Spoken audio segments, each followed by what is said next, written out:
Hi. So I want to tell you about a story that's in a really cool book I found. It's called Matthew. You can read the story here if you want, but for now I'll just skim through it.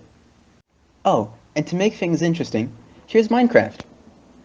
Anyway, it goes something like this. Someone who reads this and acts on it is like someone who built their house on stone. A bunch of stuff happened to that house. There was intense rain, heavy winds, and floods, but the house didn't budge because it was built on stone. But someone who reads this and does nothing with it is like someone who built their house on sand. Stuff happened, but unlike the other guy's house, this one fell with a loud crash. In Minecraft, we have both of these materials, stone and sand.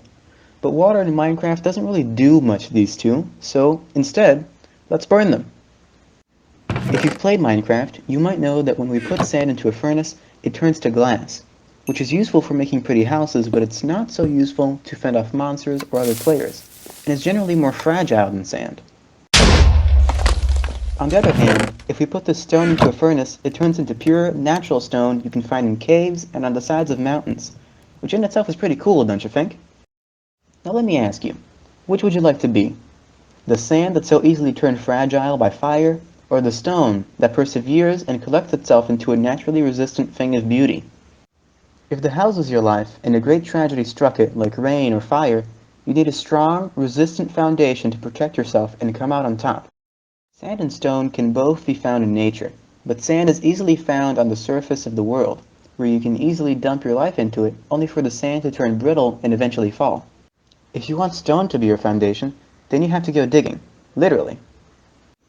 The same goes for a real-life scenario. If you want a quick but easy and pleasing life, the world we're already in has many pleasures and pastimes to leave you smiling in the moment, but shivering and scorched in the fires of hell. But if you want to instead have a hardened but peaceful and everlasting life, you need to go digging for something to better your life. Something like this other conglomerate of books called the Bible.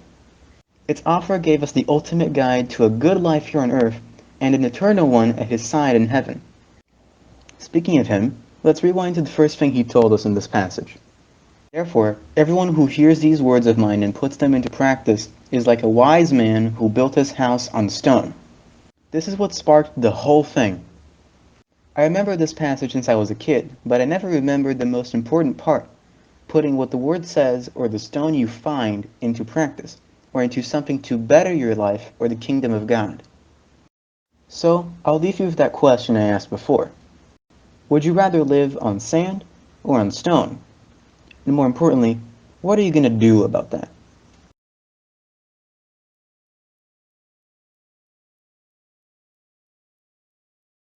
I hope you learned something new here, and I wish you Godspeed on putting what you learned into practice. It's very important. And KeRusso out.